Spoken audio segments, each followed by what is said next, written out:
Check me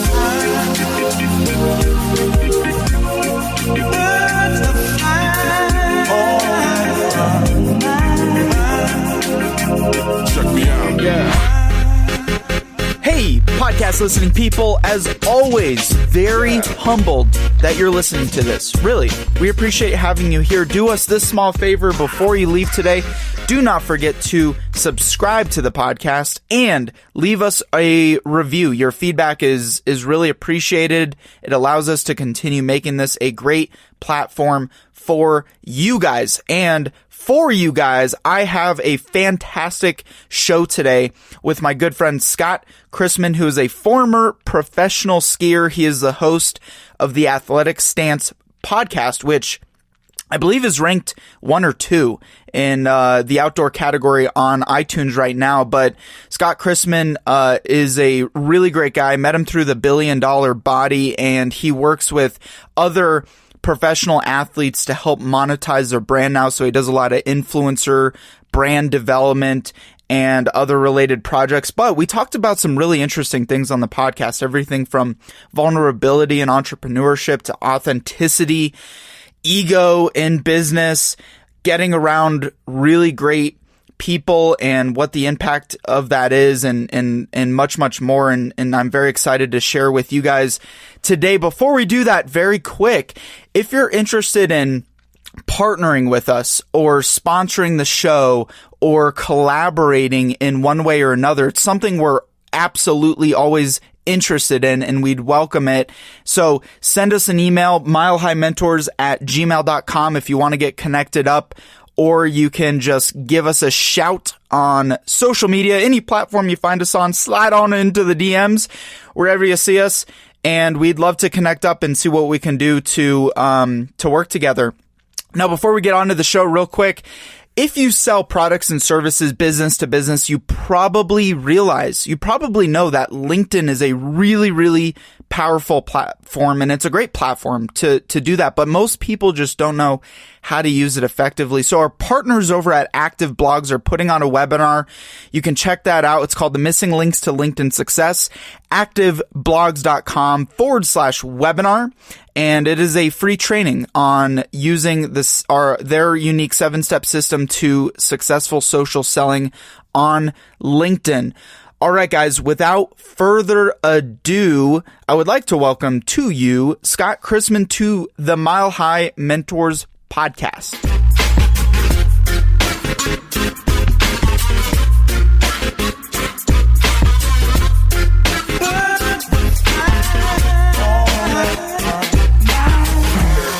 So I totally get what you're saying, though, is it's hard to take a step back and reflect on what you've already accomplished and where you are and putting things in perspective, because you want to just hustle and grind all the time and build that empire, but you have to remove yourself, and you don't realize the power of removing yourself. Like the other day, I've had a weird week. I don't know if it's the moon. I was talking about this with someone else, like this whole moon thing. You know, I'm a Libra, so anybody listening into this, please share what's going on with the super moon and being a Libra. But I've been in a weird emotional state this week.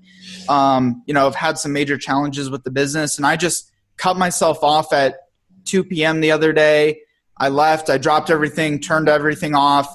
I went for a walk downtown Denver. I went and saw a movie by myself, just hung out and just removed myself. And I had a total epiphany that helped with that shift that I needed at that point in time. So, yeah, man, it's amazing how much just removing yourself from the situation and allowing yourself the time to either reflect or, just kind of forget about what you have going on, because that's my number one thing is like sometimes I'll get so caught up in the business that I fall asleep thinking about it and I wake up thinking about it.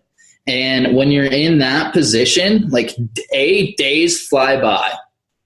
You do get a lot done, but Are you actually getting a lot done? Exactly. Like, I think that you can get more done when you go off and you have some fun with some friends and you work out and you go have a meal and you laugh with friends, and then you come back to it and then you're like, oh, all I need to do is this, and this, like oftentimes when you spend time thinking, you make things more complicated than they really need to be. And you don't like live in a true flow state because you're always trying to force it.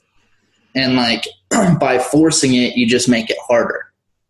And that's like, I don't know. It's like, it's one of those, I feel like life has a lot of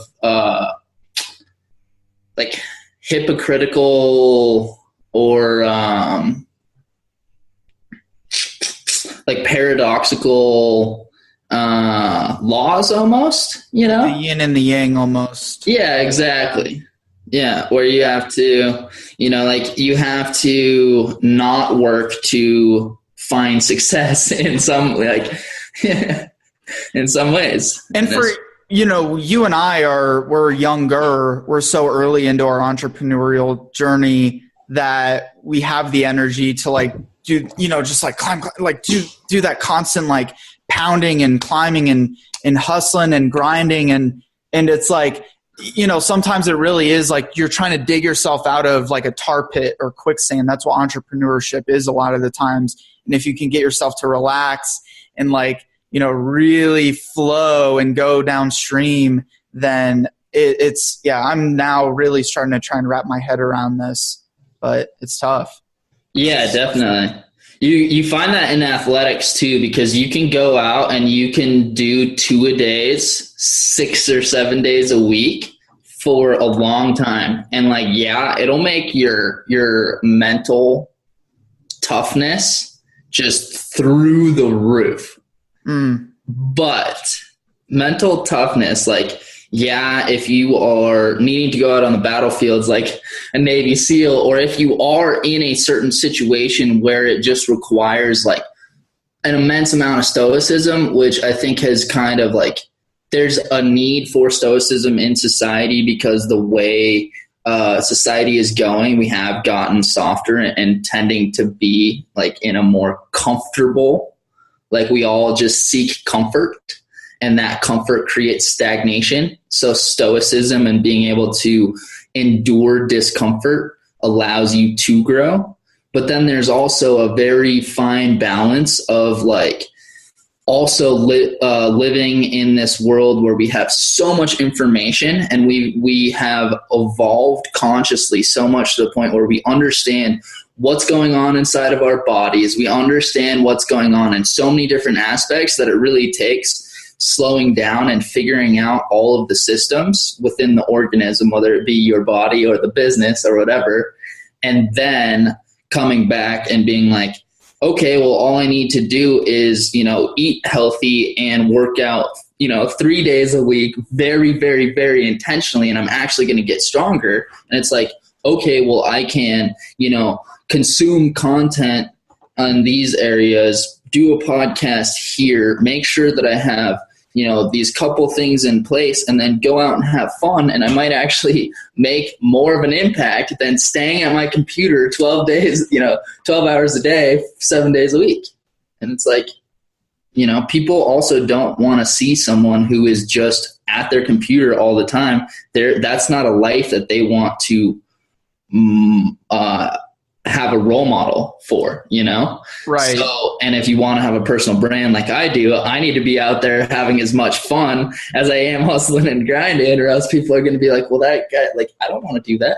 And connecting in person is it's so undervalued. Even that one extra connection, there's so much digital interface. Now, before we get way off the track here, we get way too deep down this rabbit hole, because I know you and I will. First off, thank you so much, man. I'm very glad we got to finally do this podcast together. Scot Chrisman, right? Chrisman. Easier than I was making it. Thanks for coming on the Mile High Mentors podcast. I've been looking forward to doing this together. And I decided to take a little bit of a hybrid approach, because I was doing the same thing that we were just talking about. I was trying so hard to make this podcast work in person, and that's the only avenue. And I was really limiting my ability to get the consistency down with this podcast. And so I decided to start doing this a little more remote like you've been doing, and so that I can bring the people listening more value and not be selfish and just try to fit this into a box. So that was something that totally fits into what we're talking about. But yeah, man, let's take it back, and then I want to circle back to where we are. You're from Colorado originally, born and raised, right? Yep, born and raised born at Boulder Community Hospital. I lived most of my life in Niwot, Colorado, which is just north of Boulder by about 12 miles, something like that. Mm-hmm. And lived here for 16 years. Moved to Salt Lake City for 2. I was a ski racer growing up, so I went to a ski academy out there. Stopped ski racing when I graduated high school, came back here, went to the University of Denver, then went to Washington for a summer and worked Forest Service, and then lived in my car for 2 years, mainly in Montana, and then ended up in Crested Butte for the last 5 years. And I have made my triumphant return back home in the last month and a half. Yeah, buddy. So you've been everywhere. So your parents got you into ski racing? Yes. Early on? Yep. It was they got me into skiing early on. My parents, it was something, my dad has MS, and it was something that my mom and dad did together, through their 20s and early 30s, that they really, they found a lot of enjoyment together, spending that time outdoors in nature, just enjoying the slopes. And so it kind of just followed that's what we were going to do as a family. And so I was on skis before the age of 2 in Steamboat, Colorado. And we would make some family trips up there. That's where my parents first met, was Steamboat, or I guess they had met before, but that's when, they really hit it off. And so that was a place where my family kind of came back to a lot. And so we would come back there every year, once or twice a year, to go skiing. And then around the age of 5, I started racing at Eldora, which is a lot closer to Boulder, about half an hour out, maybe 45 minutes outside of Boulder. But started racing there.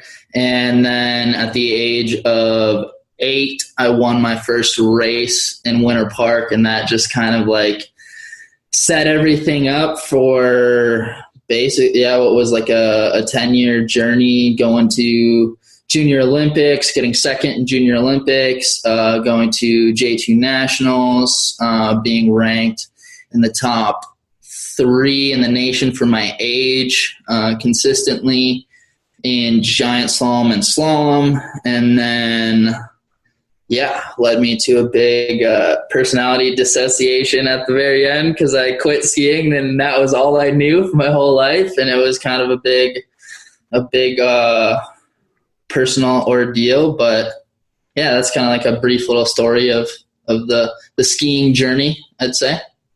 What was it like being that high level of a professional athlete, but also still trying to make it in school like a normal person, quote unquote, like a normal kid?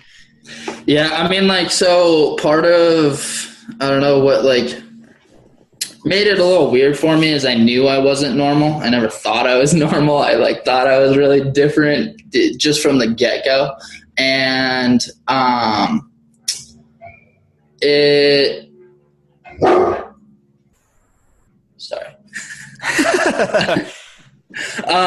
it was one of those things where I definitely I was 10 or 11. It was 5th grade, and I started skiing during the week.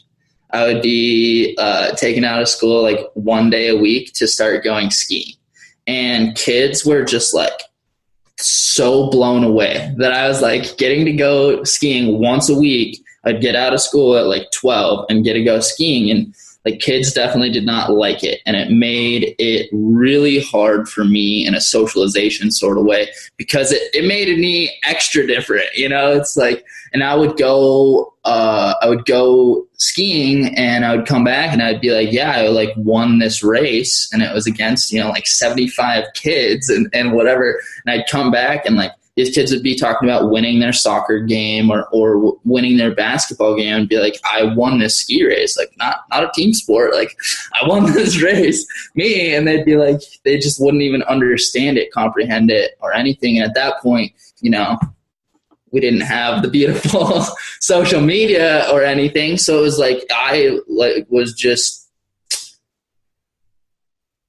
giving them a description, and for me, I was like describing this amazing thing that happened in my head, and like to them, they're like, yeah, I don't really even care, bud. So that was definitely interesting. So your parents encouraged your professional, your athleticism in tandem with school, but they, you know, weren't afraid to take you out of school, and it's not, but you still ended up going to college too, right?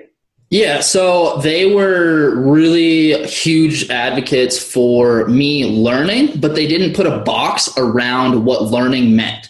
And a lot of the times they realized that if we went on vacation somewhere, I would soak up every little thing that was around me. And I would ask questions of people, and I was always trying to learn. Like, we went, tropical places were good for my dad because they generally remained at like a pretty decent temperature. The humidity helped keep him cool with MS, and then he could scuba dive. And scuba diving gave him this weightless feeling, and it made it really easy for him to feel like the disease wasn't quite as big of a factor in his life.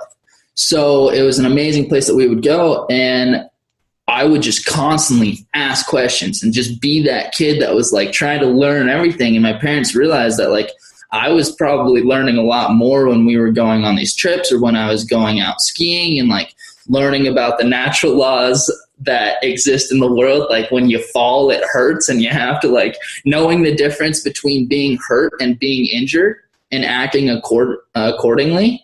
Like, that's a huge thing that a lot of people don't even understand right now, you know? And like going out and learning those natural laws and being able to kind of learn in a completely different setting allowed me to become intelligent in a completely different way. I had a partial scholarship, academic scholarship to DU because I did get really good grades. I've always been a perfectionist. So I was always like 4.0 up until the last semester of senior year. I fell off a little bit, but 4.0 pretty much the whole time. And so education was definitely very highly valued, as well as athletics. And it was always like, if I was leaning too much on the future of athletics, my parents didn't hesitate to remind me like, hey, if athletics don't work, you still have a brain and you still got to use that. And even if athletics work, you're still going to have to use your brain to, you know. So it was one of those things where education was very highly valued as much as athletics, for sure. And that's amazing that you're such a high performing student in tandem with your athletics too. You must be like very type A. Very type A. And it's funny because it's something that I fight a lot, because in my head, I think that there is a right way for the universe to exist. And the only right way for the universe to exist is the way that it is right now. There is no other way for it, for it possibly to exist, unless you believe in parallel universes, but we can't tangibly exist in them. So for all intents and purposes that you're aware of, right? Exactly. Oh, I just did a podcast with, this is something you should look up. I just did a podcast with, as I said, Jeffrey Pearl right before we did this. And he was telling me about something he's really interested in called reality surfing. So when you get a chance, check that out. We won't sidetrack too much, but I think you'd be really, really interested in that information. Definitely. I studied philosophy at Denver, and like philosophy and theology are kind of like one of those things that like I really geek out about. Yeah. I really like, because of being type A, but also being like a very creative and like just having learned in a very different way, like a very tangible way and intangible way. And then also being type A, I was always trying to figure out like the theology of like what was right in the world, and how like if there were any sort of natural laws that existed that like really could hold true in a way that we could help society come together. Because for me, a lot of it is like there's just a lot of pain revolving society, like not being able to communicate with those kids when I was younger and like explain to them what was going on in my life, and like and they can't see you on social media at that time. And yeah, and so it was like how old were you when you started like really, really getting heavily into pro sports? So I got sponsored at the age of 12. Wow. And so you were making money then, or it was just more of it was like a brand sponsorship? Yeah, just brand sponsorship, getting gear. Like I got boots, bindings, skis, helmet, goggles, which is a lot of money when you think about 6 pairs of skis, 6 pairs of bindings, a pair of boots, and helmet and goggles. So, yeah, but and it got, it was pretty intense. I literally lived and this is why I can hustle so hard and why I need to like take a step back and remind myself to like even enjoy the childhood that I never had, because like at the age of 13, I eliminated wheat and dairy from my life and sugar, all in the name of skiing, because like every little thing that I was doing, I was going to optimize my performance. So, and like, it was easier for me to also get straight A's and, like perform well on the slopes if I was doing all of these things. So like, I really delved into like optimization of myself at a young age, but it like came a little biohacker at an early age. That's really fascinating. Yeah, and a lot of it comes down to my dad actually having MS and him modeling what it meant for him to optimize his body while he was going through resistance. So it was one of those things where him pursuing his own health, even though it was because of the disease, it actually helped model something for me that helped me become a better version of myself, which is like, it's kind of crazy that, I think that there's always good in life. And, like even like a disease or anything bad that happens, you can actually find the good if you can find that perspective, which is pretty sweet. But it was an interesting childhood. I was very much I was on a very tight routine for a lot of my life. And even I started working out with like a personal trainer during the summer when I was like 13 and 14. And I even tried to work for my dad's construction company when I was like 15 and 16. So it was like I was doing like literally trying to do everything. And it actually probably ended up biting my career in the ass in the end, because I didn't allow myself to have as much fun as I probably should have. And I was reflecting back on this. In the first race that I ever won, I was talking to my parents about this 2 nights ago. We had like a pretty cool heart-to-heart talk about a lot of things, but it was the first race that I ever won. And I remember I was just like having a ton of fun at the start, like a snowball fight with my friends, hopped in the gate, skied, had a blast, and I just randomly ended up winning. And I didn't even go over and check my time that first race that I won. I could not care less.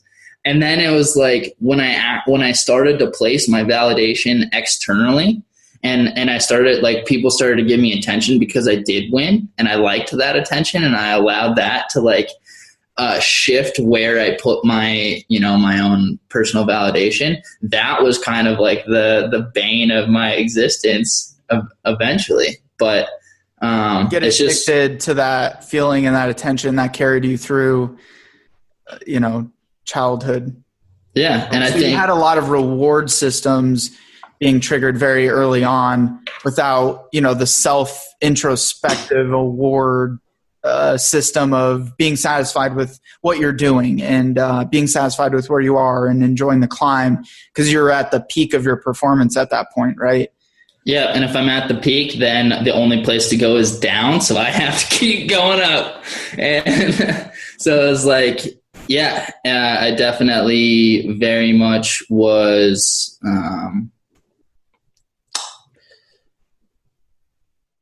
it was like I was immediately given all of these carrots, and it was almost too much. And I think that can be easily related back to the entrepreneurial journey that we were talking about in the beginning, where it's like you start to see a certain amount of success, whether it's in the podcast or something else, and you're just like, oh, I need more of that. And it really is always about like coming back to the now and coming back to, having fun right now, and taking that time to, whether or not it's working, but just have fun right now and not pursue. Yeah. It's easy to get so satiated by getting fed the carrots, and you get comfortable with that. And then once you're really uncomfortable, being satisfied with that uncomfortability. Yeah. I mean, we were just talking about this earlier. What was it like at the top as a professional athlete? What was the peak for you in your career? I peaked pretty early as far as the ski racing. And then I went through a whole transition where like I really lost myself, came back to the sport, did decent, but never like came back to that real top level. And it was probably like, I think like 13 and 14, I was first in the nation for my age in slalom and giant slalom and like different occasions. And I got second in slalom at Junior Olympics. And for people that don't know what slalom is, it is, so if you have watched ski racing, there's the really fast one where they're like going off a big jump and like, hauling ass. That's downhill. And then a little bit slower than that is Super G. And then GS is still the two gates with the panel, but like tighter turns. And then slalom is the tightest turns. And that's where it's a single gate and they're hitting it with their hand and their shin. So slalom is the two tighter radius turns were the ones that I was best at because I was never, big. The most I've ever weighed is like 175 pounds this February. Lifting super hard, and I'm already like soaking way wet. lower than that. Yeah, oh yeah, totally. But so that was like, I don't know, it was awesome, but it was also like, again, I still wanted more. And so it just like, I didn't necessarily fully enjoy what was going on ever. And I always just placed my success or my validation or my happiness just outside of my hands. And by doing that, it just kind of like, it's definitely been a hard mentality to break, especially in the entrepreneurial journey. What do you mean by that? Placing that just outside of your hands? So by thinking, it's awesome. I got second in Junior Olympics. Now next year I have to get first in J2 Nationals. So I'm going to start training right now so that I can be first in J2 Nationals. And what just happened doesn't matter. Like that cool thing gets placed, like that happiness gets placed behind me. And then any happiness that I could or success that I could have had is placed in the idea of doing better next time. Right. instead of by thinking like, oh, cool, I actually feel really good about the hard work and effort that I just put in and I got second. That's really, really, really cool. And now I'm going to spend some time enjoying. I'm going to go hang out with my friends. And, July 1st, I'm going to start working out. It was like, I didn't give myself a couple months and I didn't give myself like any time. I was just like immediately forgot about that one and chased this one. And so, yeah, it's crazy making in the end, And we talked about like you being at your peak. And of course, when you're at the top, the only thing, good or bad at the very top is the slope down.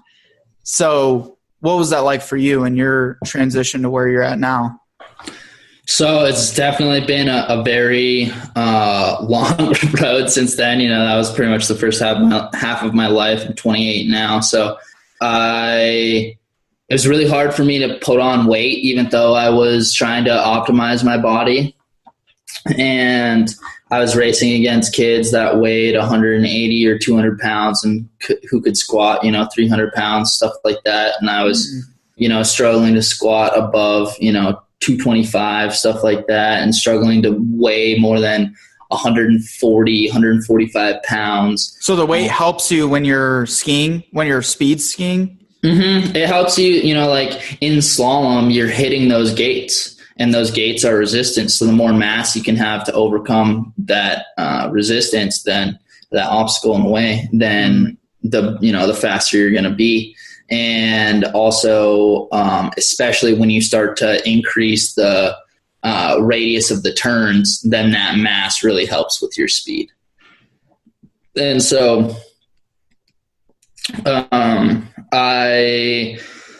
I still was continuing to do well and was pursuing it. And it was kind of one of those things like, oh yeah, like you'll grow into your body eventually. Like, the way that you're skiing is really, really good. We all see you crushing it. It's just a matter of putting the weight on. So then I'm still thinking that something externally outside of me is going to validate me, weight getting put on.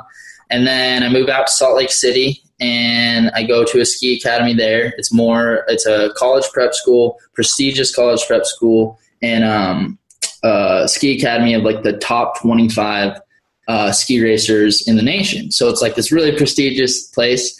And I am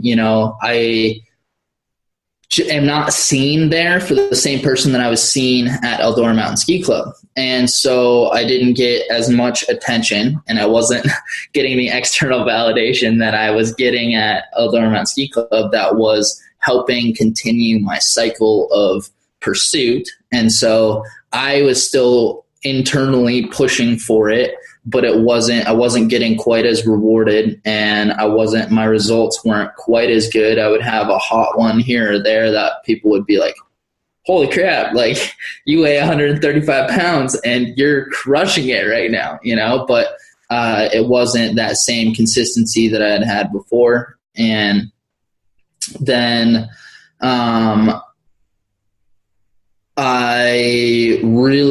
I dealt with a couple things when I was 13 and 14 that really made me run from communication it made me not trust the world at all. There was a girl that I had a crush on that I watched get hit by a snowmobile and pass away. And then 6 months later, I was one of the first people on the scene to a kid who fell into the rocks and ended up passing away later on.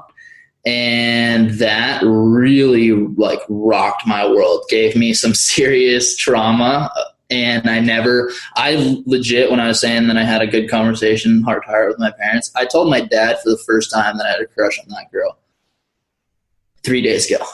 And it has been something that's affected me for a long time. And so I started to shut down my ability to relate to people when that happened. And I didn't have anyone to talk to about it. So I didn't realize what I was doing. I was just putting up this wall because I needed to. That was the only thing that I knew how to do. And that led to me seeking validation from friends when I was 16 and 17, getting into drinking a little bit, getting into smoking weed. And then I took a real hardcore, like, left turn my senior year and literally went from, I like smoked weed for the first time Thanksgiving.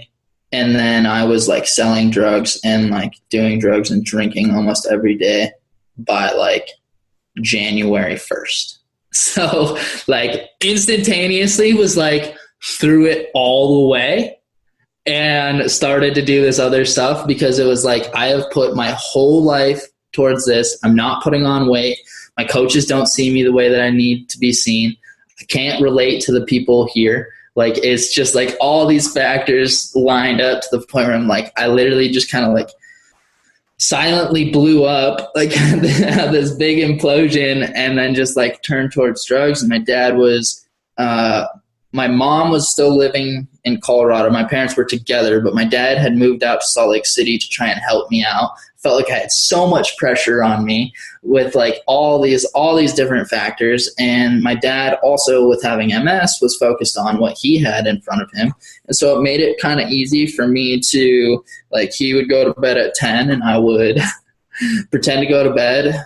My car was on a hill. I would run out to my car, pop the e-brake, coast away, turn the car on. I'd be out till 3 a.m. and then, come back in, fall asleep for a couple hours, wake up at 6 and go about my day. And I'd like wake up and start drinking and do all this like crazy stuff. And this was when you were like 18 years old? 17 and 18. 17, 18? Yeah. Yeah. And how long did this pattern go on for? I'd say like I graduated, moved back home. I was dating a girl who worked at a pharmacy, and she could get me pain medication. And so I was, when I moved away from Salt Lake, I moved away from that access and that just like the opioid addiction that I had no clue had existed within me, like all of a sudden came raging out. And I was sleeping all the time. I was super depressed. I like wanted pills so bad. And then like I went through crazy, like, I ended up overdosing on ecstasy out in Salt Lake City on a trip back, and like really lost myself. I took a year off in between high school and college, and then I found road bike riding the summer before college, and I like realized how much I needed to distance myself from what I was doing. And like, since this is Mentors podcast, probably a story for another time, but no, I think that it's real. I think that so many people go through that struggle, and not a lot of people are willing to talk about it. Even probably other guests that I've had on the show have been through that. So yeah, I think it's really important to shine a light. It's easy to find solace in the things that make it easy: drugs, alcohol, even consistent drinking, having a drink at night, every night of the week. It's so easy to fall in that habit. Super easy, super easy. And, I really lost myself. I saw it. I had such a cush life for so long where sponsors, like, I'm around skiing all the time. Like, these are some of the more elite people in society because there's a barrier to entry as far as cost. And then they also are elitist because they're like, not only is there a barrier to entry for cost, but like it's kind of a more difficult sport and people like get an ego with it. And then, so I kind of rejected all of that. And I was like, I need to go humble myself. And I literally sought out like the most broken people that I possibly could and went and spent time with them and like became one of them. And it wasn't necessarily it was somewhat intentionally and somewhat not. But, like I spent time around people who were bringing in a lot of the drugs into like Boulder, like a lot of the LSD and a lot of the ecstasy and stuff like that. And like, I mean, you got the old hippies in Boulder, and I grew up in Fort Collins. It's the same case. That's an interesting thing too about is like the ecosystem we have here. Access to drugs is easier than almost anywhere in the world. Well, totally. But you get what I'm saying. Yeah. And what's crazy is I didn't even go to the hippies. I went to the people that had guns and to the people that were like, running, like they weren't just dealing with that. They were also dealing with coke and other things and meth and heroin. And like, I got pretty lost. I wasn't doing any of those things, especially after I overdosed. And I had a pretty good realization of like, this isn't what I want to be doing, but I definitely I went out and I put myself in some pretty wild situations for a while because it was like I had been so caged in this box by myself and kind of by the stories I let other people tell me and that external validation that I let the implode happen. And then it was like, I'm going to go and I kind of, I really let myself go crazy for a little bit. And I don't regret it now because now I have so much empathy towards so many different types of people and towards so many different types of quote unquote brokenness. I think we're all broken and we all have flaws and that's okay.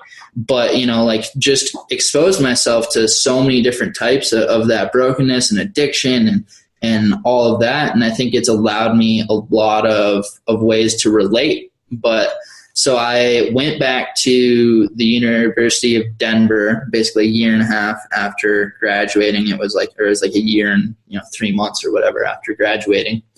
And I had been through one hell of a ride in that year. And a lot of the people that were coming in as freshmen.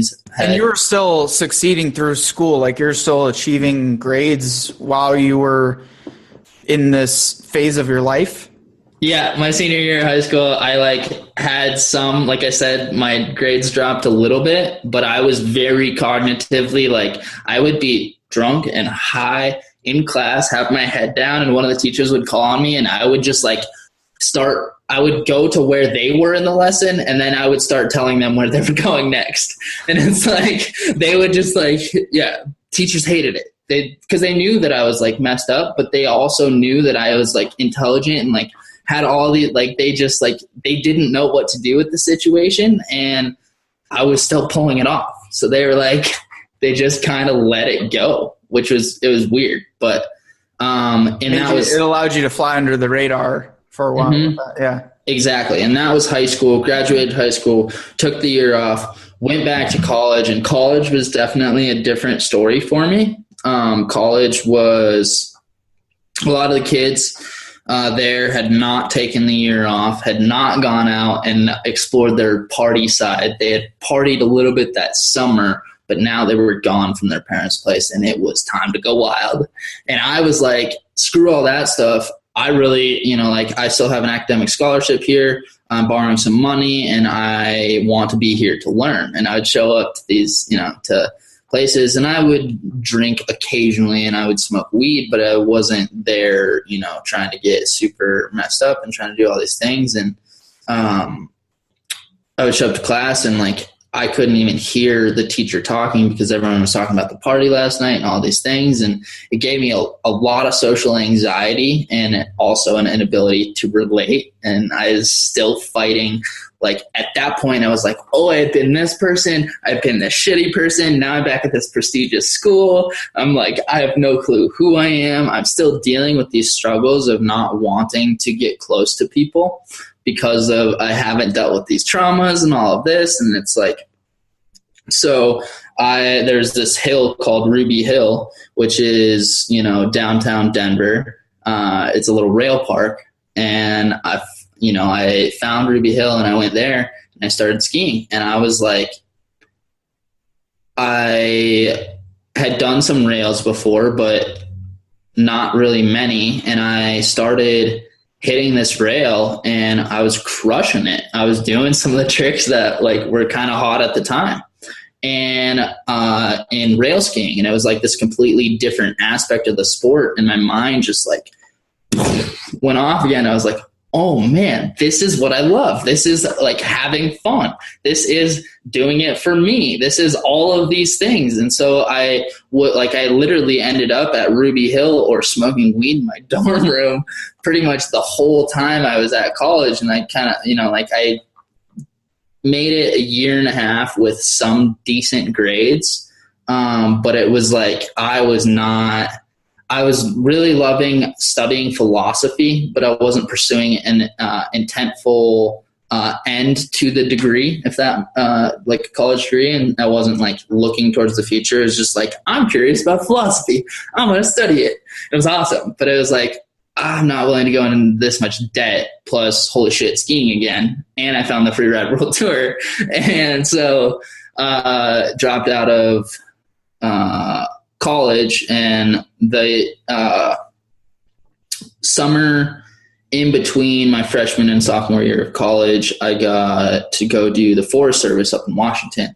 And so I was out there hiking in the mountains every day, and that just like reinstilled my love for nature, helped me heal a lot. And the idea of just being out in nature every day, hiking, sweating all those toxins out of me, you know, having to force myself to just like constantly live in that silence and live with what I had, like the trajectory that I had gone on. And it allowed me to find peace, and it allowed me to find this new direction and want to do more. And then I went to school for, you know, the next semester, and did a stop out and went and pursued the Free Skiing World Tour. And I came to the Free Skiing World Tour, qualified for the first event.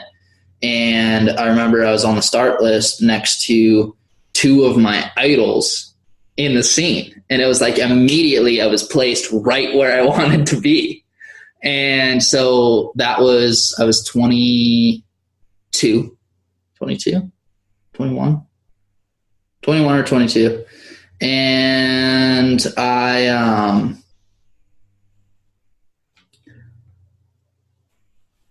found this community, and I started chasing it again. And I was like, okay, like I am a novice again, but I'm going to live out of my car, and I'm going to use all these things that I learned. Like when I was growing up, I had the opportunity to go to the Olympic Training Center on a couple of different occasions, and like always was working with sports psychologists and, you know, the whole physiological stuff. And so I went, I took that mentality and applied it to the big mountain scene, and was like, you know, I'm going to go and I'm going to pursue this. And it's actually funny because now that I look back, it's like I was happy, and then I took my happiness and placed it outside my hands again. Right. But, yeah. So you went from DU college student to living in your car, but living with your passion for skiing again. And did you go back professional at that point for a couple more years? So I started to gain more sponsors, and then I would say about 3 years after being on the big mountain circuit, I finally was starting to get money from people and was getting a bunch of free gear. And that's when I decided to call myself a professional skier. It's kind of in the scene. People have different ways of classifying whether you're a professional skier or not. And I think that it's one of those things where they're just placing the validation outside of themselves, right, or within themselves. Like there are ski instructors who call themselves professional skiers because they get paid to teach people how to ski. And then there's people who crush it in skiing who get a bunch of free gear but don't make $50,000 a year on it, and they don't call themselves professional skiers. And it's like, I get it. Maybe you want to say that you're offsetting your cost of living through skiing to make it a professional sport for you. And, you know, a lot of why I started to call myself a professional skier more and more was because other people did. Everyone else was just calling me a professional skier. And so I'm like, you know, I'll just roll with it because it's what I've always wanted to be. And it was part of me reclaiming that validation. It's like, I'm not going to place this outside of me anymore. I'm going to call myself what I am. And that, you know, it allowed me a bunch more opportunities. And, you know, it allowed me the opportunity to then start, you know, representing brands at a bigger level and asking them for money for projects and stuff like that. And it's like, by identifying that way, it allowed myself to be that. And so then for the next couple of years, I chased the Free Skiing World Tour for a year and a half, found Crested Butte, and ended up moving there, and it was amazing. Spent 5 years there. I was sponsored by the Mountain. I was sponsored by a couple of different ski companies, clothing companies, helmet companies, like you name it, whatever. I was sponsored by it at one point, and I was still working jobs, and that's where like some people are like, well, then you weren't a professional skier, like you're rolling sushi, and it's like, I don't, whatever. You worked at a sushi restaurant? Yeah, I was a sushi chef. Oh, no shit. I was, I worked at a sushi, my first job when I moved to Denver, I was working at a sushi bar called Sonata's Sushi downtown. I haven't heard of it. Got a couple different locations, but that was always awesome because I'm a huge sushi fan. So getting to like eat leftover sushi that like people like order a roll and then get the wrong roll, and then you get to like eat the roll. That's heaven. Yeah, totally, man. Yeah, I mean, rolling sushi, I could roll myself a roll anytime I wanted. So I actually started to get sick of sushi at one point. Do you like sushi now? Oh yeah, love it. See, but when I get sushi now, I purely get sashimi. That's all I get, sashimi and rice. But anyways. Yeah. And then I went through like the 5 years that I lived in Crested Butte. I cut through a nerve in my finger. I broke my wrist. I broke my back. I tore my ACL, and then I broke my tibia this last year. So the rails weren't very nice to you. Rails have not been very nice to me. It's not when I started. It was like towards the end of it, the rails weren't very nice to me, and a couple of them were just kind of like freak accidents, like just places. It's just crazy things. But I've had 5 season-ending injuries, and it just kind of has been one of those things where I started to look at all the lessons that I've learned through my journey, all of the things that I've done. One of the things that I did to gain sponsors was I was really good at marketing myself and my own personal brand, and I started to leverage social media, and I started to leverage these tools that I figured out. If you have an audience, then you can sell to them. If you can sell to an audience, then you can attract brands and sponsors. If you can attract brands and sponsors, then you can live the life that you want. And then I came to another really hard place in my life 2 years ago when I broke my back. I also lost my best friend a month and a half later. And then I've had a lot of struggles with females and relationships because of that initial trauma when I was 13. And there was like, I tend to, whatever, bro. Come here. Sit. I tend to get reactive towards the goodbye stage of relationships, I guess, just because of what has happened in the past. And I'm always very conscious. I've been a lot more consciously aware of it, but there's also just breaking my back, losing my best friend. And then there's just a crazy situation, and I ended up in trouble with the law again. Oh, there's the nuances of doing a podcast at home. Right. What kind of dog is that? It's a German Shepherd. Yep. So it looks like my uncle trains German Shepherds for search and rescue missions. That's awesome. Dude, that's so awesome. Smart dogs. He's so intelligent. It's crazy. Yeah. I believe it. So where does that lead you now? What was the transition from that period of life to now you are really more entrepreneur? I mean, you're always entrepreneur. I mean, when you're a professional athlete, you're an entrepreneur. But how does that lead to what you're doing now? And then what's the big picture? What's the next thing for you? Totally. So, 2 years ago, or just under 2 years ago, when all that happened, I really took a deep look at my life, and I hired a life coach, and I started a company called Academy of Skiing, which is an online resource to teach people how to ski. And what I did is I was like, oh, well, what's my expertise? Skiing.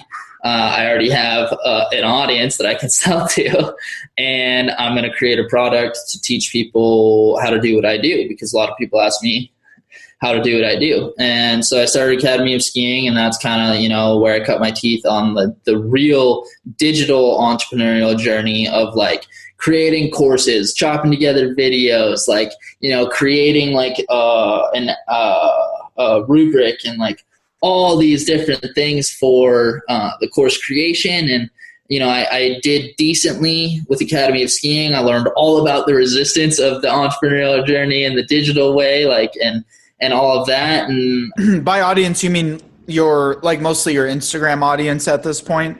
That you were selling, this was an actual training platform that you built, a ski training platform?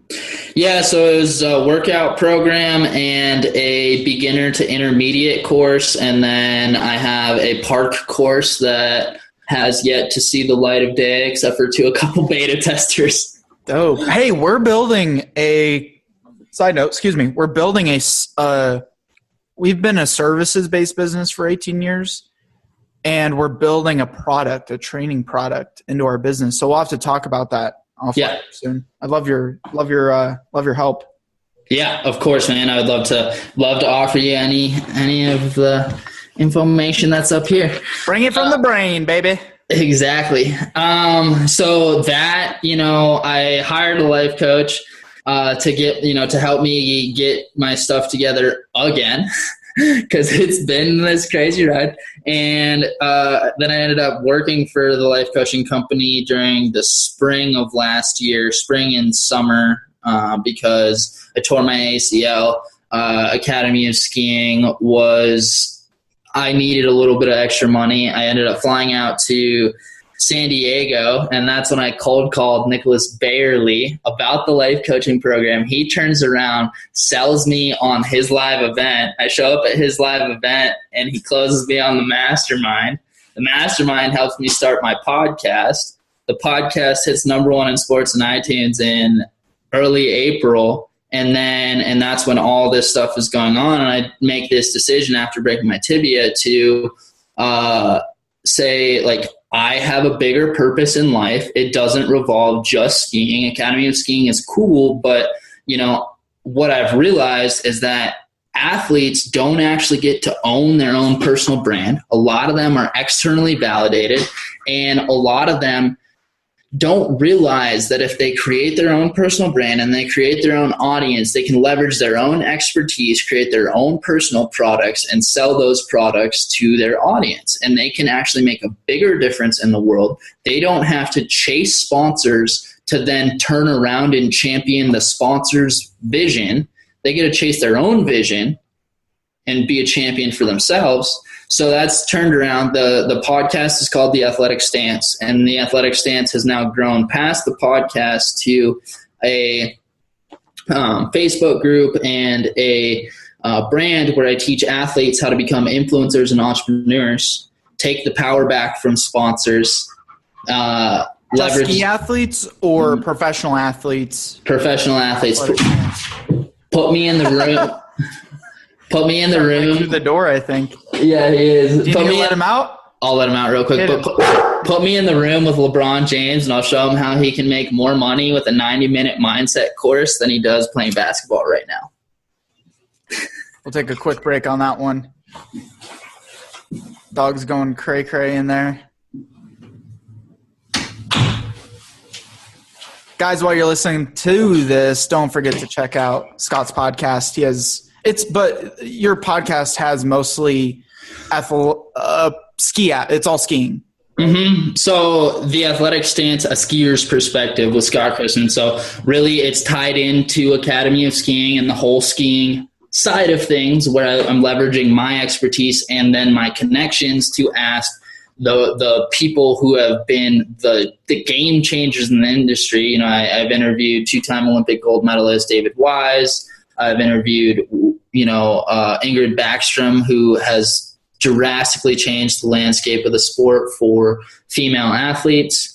I've interviewed, a lot of really, really big game changers, and a lot of it is about fitness, nutrition, mindset, overcoming fear, loss of friends, all these things that I've dealt with that a lot of people in the industry have to deal with. So again, it's still leveraging my expertise and then the expertise of the people who are like the icons in the industry to pass that information and give value and applicable information to the average person in the industry. And so BDB, which for those that don't know is Billion Dollar Body, Nicholas and their group, they helped you build the focus to build out what you know into a successful business and a business that, you love what you're doing. Yeah, definitely. And it's been a lot of pivoting. He's brought in a lot of experts. He actually told me at my VIP day almost a year ago that I was going to be teaching athletes how to, gain influence and become entrepreneurs. And I didn't even believe him then.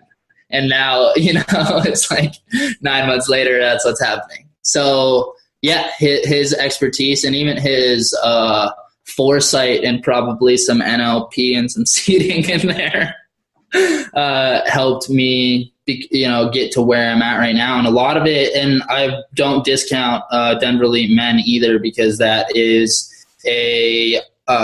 Nicholas Elliott spoke at an event, and he was the life coach that I was doing sales for.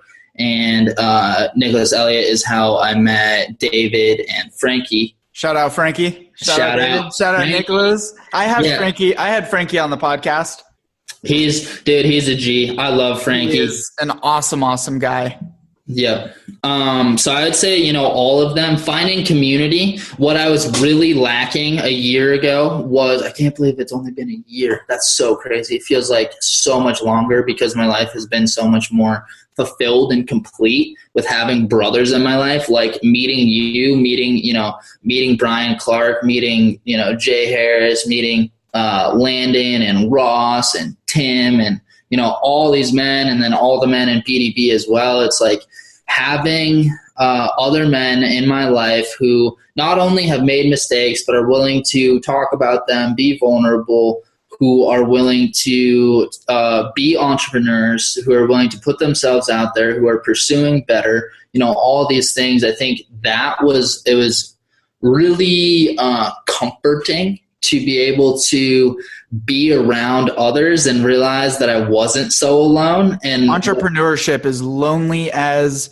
shit sometimes. Totally, man. So yeah, it's been life-changing for me too, getting around people. And those of you that are listening to this as well, that take away from that what you will, but it's easy to have your ego get in the way of, I can do this on my own, I can build this, whatever it is. Whether, I say this all the time, you want to be successful at selling rocks on the highway, or you want to be a billionaire entrepreneur, you have to surround yourself by great people that will push you and provide you the right resources to get to that next step. Success is not a singular activity. Yeah. So it took me if I would have learned this earlier on and eaten my own ego earlier on when I was interested in what I was doing, I would be light years ahead of where I am right now. Yeah, totally. And, using collaboration a lot of the times, this is something that I've done a lot of examining being an athlete. We're often told, especially as males, that life revolves around competition.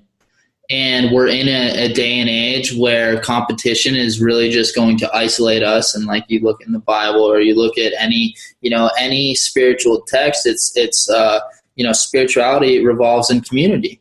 And if you look at, any big spiritual they're called gatherings because people come together.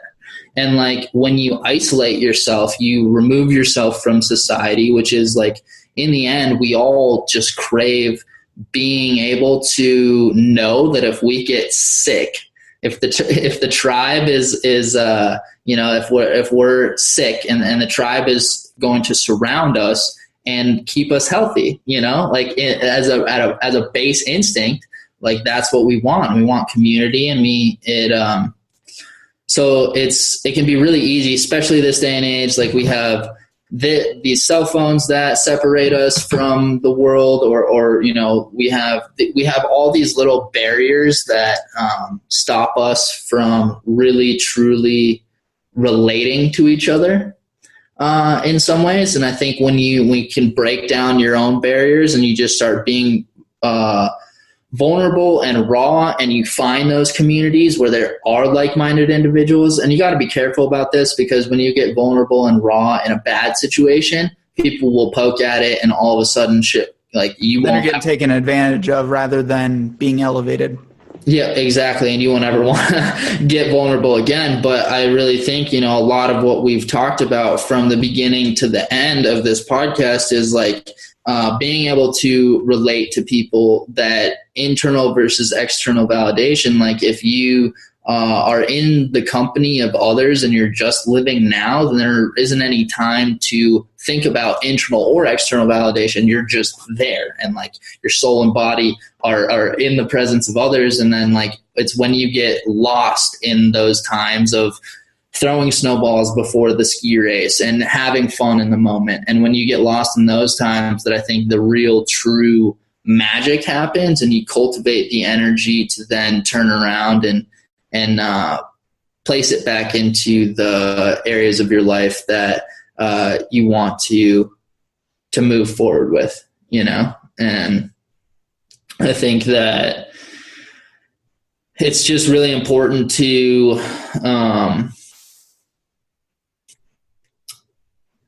spend time figuring out kind of like, a lot of us, I think, have this idea of like, okay, I'm going to have this multi-million-dollar business. I'm going to have the beautiful wife. I'm going to have the fast car. I'm going to have all these things. But in the end, it's like, what is the lifestyle that you really, really, truly want to live? Do you want to work 12 hours a day and be a billionaire, but not have a family life? And there's always ways to balance all of it. You really, truly can have it all.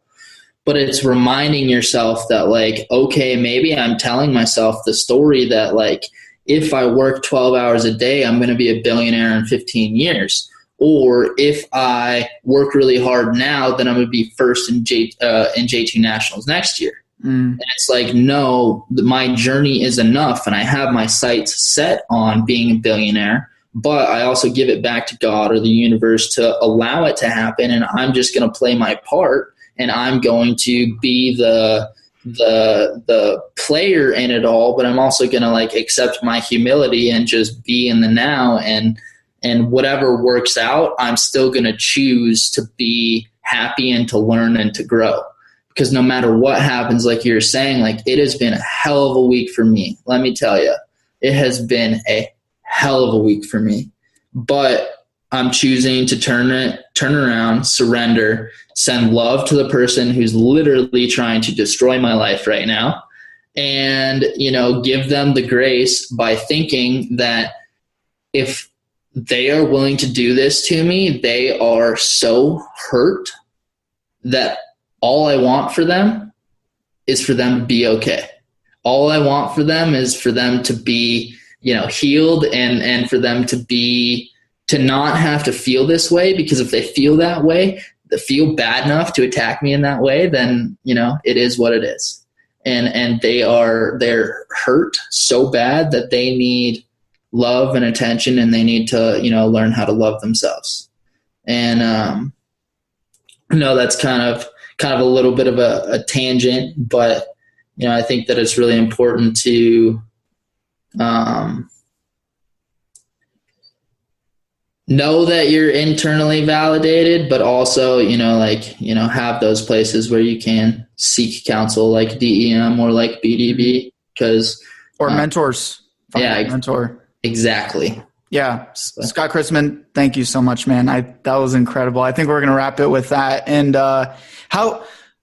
first of all, we're going to have to do this again. We'll have to do it a year from now, see what's progressed since then after another BDB event together and all the growth that's going to happen this year. But how can people find you? How can they get into contact with the man himself?